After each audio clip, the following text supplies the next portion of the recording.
19 years ago, the Centers for Disease Control announced the nationwide eradication of the deadly disease known as measles.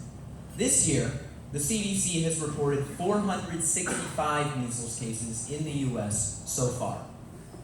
This alarming spike is centered in New York State, where over 60% of the diagnoses have derived.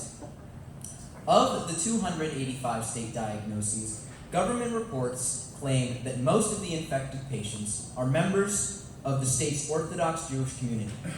This fundamentalist group has interpreted the Torah and other holy texts to forbid the process of vaccination, and along with other groups across the country, has demanded what is now called a religious exemption from vaccinations. This is the issue I've chosen to focus on. Should the U.S. government grant Orthodox Jews religious exemption from vaccination? The question is one of not only scientific and legal, but of moral ramifications as well. And it's my belief that this situation would benefit greatly from an application of the Rotary four-way test. Is it the truth? This question was probably the most difficult of the four for me to decipher, but answering is crucial to understanding the topic. Multiple alternate truths can be interpreted from the question posed, depending on the perspective you view it from.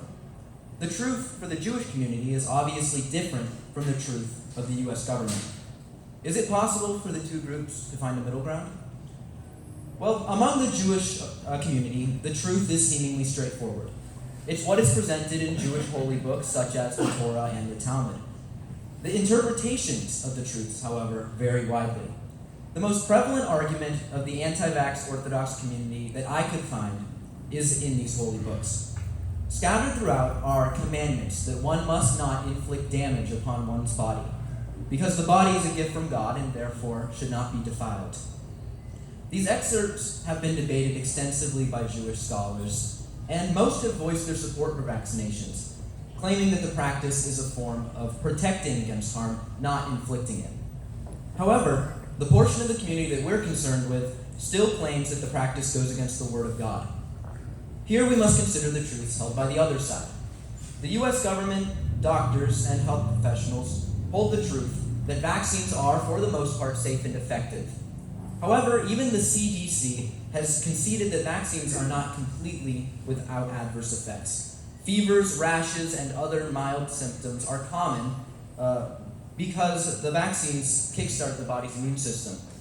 Other more serious symptoms, such as severe allergic reactions and even brain damage, although extremely rare, are existent nonetheless and have been confirmed by the CDC. This is the truth that rightfully concerns the Jewish community. And so the U.S. government is therefore faced with a dilemma. Is the safety of the majority justification for the state government to restrict the religious liberty of a minority? To answer this, we might have to continue to our next points. Is it fair to all concerned? When I thought about this, I initially looked to one of the foremost authorities on fairness in our country, the U.S. Constitution. And lo and behold, what does the first sentence of the Bill of Rights read? Quote, "Congress shall make no law respecting an establishment of religion or prohibiting the free exercise thereof." End quote. Free exercise of religion. It's a concept that, quite frankly, the U.S. is built upon. A concept that fostered the birth and growth of our nation into the superpower it is today. How could the U.S. government possibly justify the practice of stripping the Orthodox Jewish community of this foundational right? Well, another leading authority in the issue of fairness is undoubtedly the U.S. Supreme Court. I believe the answer is best summarized in the court case Jacobson versus Massachusetts, a case from 1905 in which the court upheld states' rights to mandatory vaccination laws upon its citizens. Quote, "There is, of course, a sphere within which the individual may assert the supremacy of his own will and rightfully dispute the authority of any human government. But it is equally true that in every well-ordered society charged with the duty of conserving the safety of its members, the rights of the individual in respect of his liberty may at times, under the pressure of great dangers, be subjected to such a restraint. Of the great dangers our species has endured, disease is among the greatest. In the land of the free, the restriction of personal liberty is lamentable yet justifiable, especially in a case as serious as this. Will it build goodwill and better friendship? When I started thinking about this point, I'll admit that I initially considered it to be relatively unimportant in the grand scheme of the situation. After all, who cares that the doctors and the Jews are friends? However, the more I thought about it, the more I realized how important this point is. We're living in an increasingly polarized society. These days, it's difficult, to say the least, to sit down and have a conversation between two opposing sides while at the same time fostering goodwill. And this aspect, respectful conversation, is something that I believe is missing most in American politics.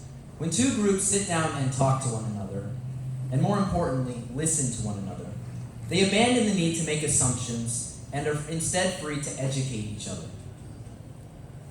And education is one of the most important and powerful tools for bettering friendships. I believe this can be implemented into the vaccine debate. The deciding factor in whether or not vaccinating the Orthodox Jewish community will foster better friendships is not whether or not it happens, but how it happens, how it is practiced and carried out. Many Orthodox Jews in New York are unvaccinated not only because of religious concerns, but due to concerns regarding the safety of vaccines themselves. This stems from many simply being uneducated on the proven effectiveness and relative harmlessness of vaccines compared to deadly diseases of the past. Thus, perhaps the responsibility of the New York government should expand from simply protecting its citizens to educating them as well. And perhaps the Orthodox Jews aren't the only ones who could use some enlightenment. By listening to the concerns and beliefs of minority communities like this one, medical professionals and government officials will have the opportunity to better understand and treat their worries, while at the same time working to respect and adhere to the religious, moral, and ethical boundaries. By working together peacefully, rather than ridiculing, mocking, or discrediting one another, the citizens of New York would be able to use an unfortunate event such as this one to create not only a safer, but a closer, more trusting community. By proceeding in a truthful, fair fashion with the intent of harboring goodwill, especially towards its most vulnerable citizens, the government will be able to effectively deal with the measles outbreak while also benefiting all concerned. With the fourth and final point acknowledged, I've decided to side with the New York State government in its decision to stem the outbreak of measles, especially within the Jewish Orthodox community, by instilling more rigorous vaccination laws for its citizens. Thank you.